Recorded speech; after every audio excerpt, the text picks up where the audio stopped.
ग्रामवासी सहित दूसरे पंचायत के भी महती नगर विधानसभा क्षेत्र से भी लोग आए हुए हैं।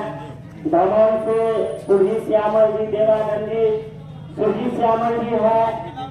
ये समझिए बहुत बड़ा आंदोलनकारी है। देश स्तर पे आज सहारा इंडिया का अगर पहल हो रहा तो ये सुरजीत श्यामल जी का देन है, इनका आंदोलन का देन है, जो पूरे देश में आज सहारा इंडिया पर चर्चा हो रहा है। सहारा इंडिया का अगर पैसा मिलता है तो उसमें सुरजीत श्यामल जी का भी योगदान है। इतने बड़े आंदोलनकारी, इतने बड़े सोशल एक्टिविस्ट आप लोग के बीच आए हुए हैं, तो ये हम लोग के लिए गौरव की बात है। आप जितने भी अभिभावक आए हैं सभी लोगों को प्रणाम करते हैं। माताएं हैं, बहनें हैं, भाई है, बंधु सभी को प्रणाम करते हैं। साथियों, कहना यह है, बहुत दुख की बात है, हम लोग को जैसे ही सूचना मिला कि सीओ साहब के आदेश से सैकड़ों हरा भरा वृक्ष रातों रात काट दिया गया, जो करोड़ों के रुपया का रहा होगा, ऐसे सूचना मिला है। और साथ ही किस लिए काटा गया? बस इसलिए काटा गया जो करीमनगर पंचायत अंतर्गत पंचायत सरकार भवन मानभर मोर्चों के बीच में कहीं पे जगह चयनित हुआ था, वहाँ पे बनना था। कुछ लोगों को यह अच्छा नहीं लगा, जो अभी कल सीओ साहब से मांगे कि अगर थोड़े आपका पेपर नहीं दीजिए, जो सीओ साहब पेपर नहीं दिए हमको, तो बोले जाता कि ऐसे मांग लीजिए। लेकिन दुख की बात है, हम सीओ साहब से बोले जब किस कारण से एनओसी दिए है, हरा भरा 100 की संख्या में कई 100 पेड़ काटने का सीओ साहब ने हाथ खड़ा करते हुए कहे कि हमने पेड़ काटने का आदेश नहीं दिए हैं। जब सीओ साहब ने पेड़ काटने का आदेश नहीं दिए तो कौन इस पंचायत में इतना हिम्मत रखने वाले लोग हैं? कौन इतना अत्याचारी लोग है जो पर्यावरण को नुकसान पहुंचाना चाहता है? आखिर किसका सब है?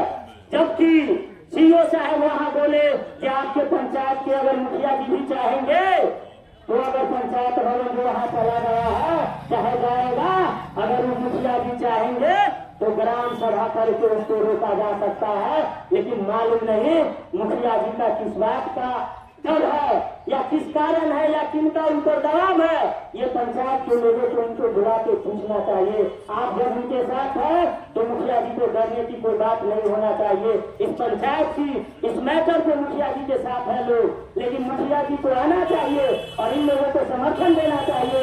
हम जानते हैं कल के डेट में अंतिम छोर में अगर ये जंगल में चला जाता है तो वहाँ रात हो शाम हो समय हो लोग को आना जाना, महिलाएं अकेले आने जाने में डरेगी।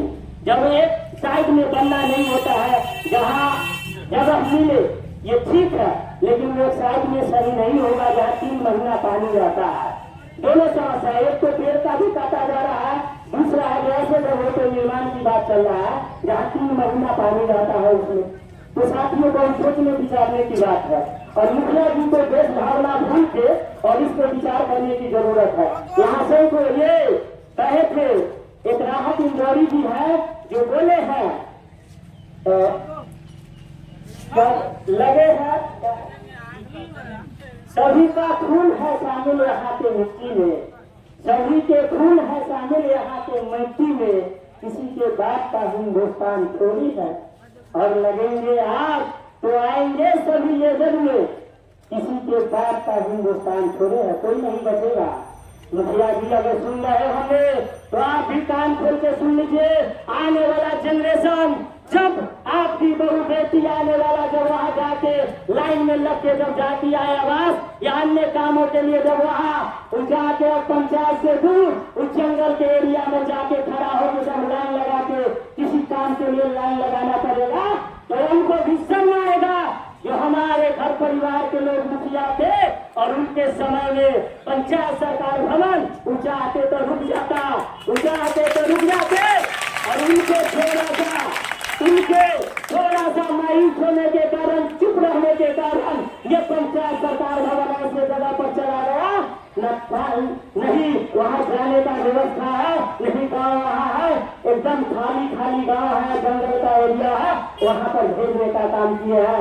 अभी से भी मुखिया जी आप कहीं भी आओ, अगर आप हमारी बात आपके कानों तक पहुँच रहा है तो इस बात पर आप विचार कीजिए। आपने 2 बार मुखिया बने, आपको इस पंचायत के लोगों ने मुखिया बनाने का काम किया है। और आपको ही विचार करना पड़ेगा। नहीं तो जिस प्रकार के ऊपर आपके पंचायत की जनता है, क्या गलती हम बोल रहे हैं, जिस प्रकार आपकी पंचायत की जनता उड़ ले लिया है, ये मानने वाले नहीं है।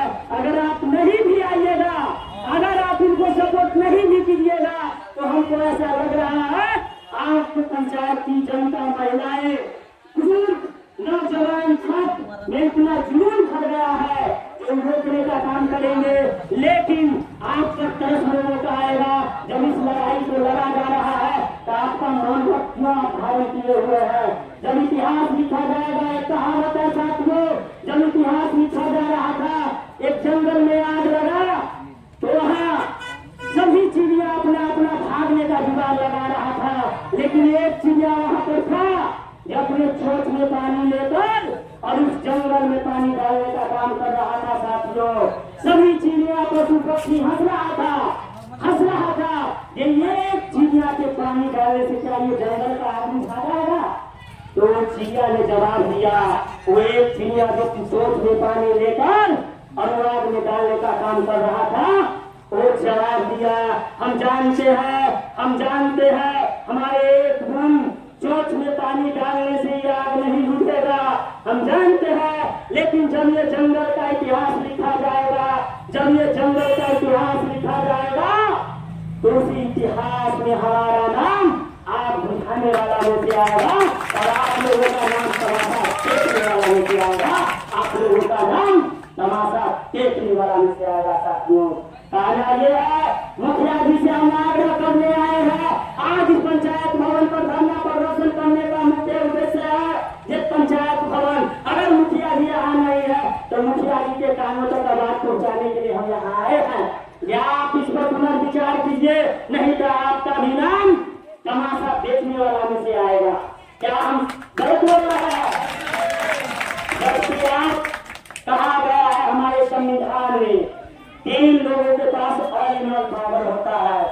देश में पंचायत में विधानसभा हो, लोकसभा हो, सब चुन के जाते हैं, लेकिन मुखिया, मुख्यमंत्री और प्रधानमंत्री के पास एडवांस पावर दिया गया है संविधान के द्वारा।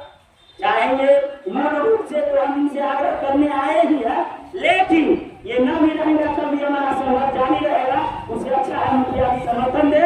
हम लास्ट में यही बोलने आए हैं और आप लोग से भी कहने आए हैं। लोग अभी कुछ लोगों को फोन आना चालू होगा, हो सकता है जो लोग आपको सीओ साहब से मिलने गए होंगे उसमें से कुछ लोग न भी आए होंगे, कुछ लोग इसलिए नहीं भी आए होंगे, ये कुछ लोग के संपर्क के लोग वो अत्याचारी लोगों के संपर्क में होंगे, जो पर्यावरण को नुकसान पहुंचा के सरकार के लाखों करोड़ों को नुकसान पहुंचाया है, जो पर्यावरण के सैकड़ों पेड़ों को दम को काट के और विनाश पहुंचाने का काम किया है। साथियों, इसे ये प्रकार का मदद होता है। प्रशासन यहाँ निरंकुश हो चुका है, सत्ता में जो जनप्रतिनिधि है, जिस प्रकार से आप भाइयों हमारे 15-20 एक मेंबर गए, हमारे कोई कमेटी के लोग गए वहाँ, जब माननीय विधायक जी बुलाए, जब मिलने गए, जब विधायक जी कहे हमें तो कुछ जानकारी नहीं भाई। कैसे आपको जानकारी नहीं है? आपको भोज खाने का जानकारी रहता है विधानसभा में, आपको सत्यनारायण भगवान के पूजा में जाने का जानकारी रहता है, आपको कहाँ नल जल के योजना से बिना टोटी लगाए हुए पानी बह रहा है। ओ माननीय विधायक जी को याद है जो कई जगह बिना नल लगाए हुए पानी बह जाता है, नुकसान हो रहा है। माननीय विधायक जी, आप इतना निर्दय हो गए हैं, आप इतना कठोर हो गए हैं, आप इतना निरंकुश कब से हो गए? ये आपके बगल में 1 किलोमीटर की दूरी पे आपके पीछे सैकड़ों पेड़ करोड़ों की लागत से वन को काट दिया गया, लाखों लाख लूट लिया गया और आपको सूचना नहीं मिला। ये कौन सा सीख सिखा रहे हैं? क्या यहाँ के लोग मंदबुद्धि है? क्या यहाँ महात्मनगर के लोग बेवकूफ है? क्या यहाँ के लोग को बुझने नहीं आ रहा है जो आप पहले सिखा रहे हैं? ये जनता आने वाले समय में आपको जवाब देंगे। कहा गया है इस कदर जुल्म की सीमा रेखा पार न कर, इस कदर जुल्म की सीमा रेखा पार न कर, एक एक जुल्म एक एक पेड़ काटने वाले का हिसाब देना होगा। थोड़ा सा समय का इंतजार तो कर, थोड़ा सा समय का इंतजार तो कर। समय का सिर्फ हम लोग को इंतजार करना है। ये जवाब विधायक जी को भी मिलेगा, ये महानगर के प्रशासन को भी मिलेगा, ये सीओ साहब को भी मिलेगा। अगर ये मुखिया जी, यहाँ के पंचायत के मुखिया जी अगर आप लोग को समर्थन नहीं देते हैं तो ये जवाब माननीय मुखिया जी को भी मिलेगा, ये जवाब माननीय मुखिया जी को भी मिलेगा। आपका मौन रहना ही इस पंचायत के लिए दुख की बात है मुखिया जी। इसीलिए जवाब दे अगर जितना आपका है उसका 10% दिया है आम जनता का नहीं था, लेकिन आपके मौन रहने के कारण यहाँ पे जनता इतना बड़ी धूप में अपना कदम पसीना बहा रहा है।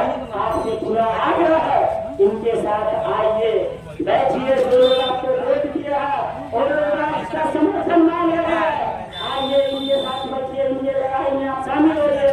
हम जानते हैं जो वहां से आया आपसे सहमति नहीं किया गया है, सीओ साहब बोले भी हम लोग कर सकते हैं, लेकिन ये भी सीओ साहब बोले भी आपके माध्यम से हो सकता है, इसलिए आपको आना चाहिए।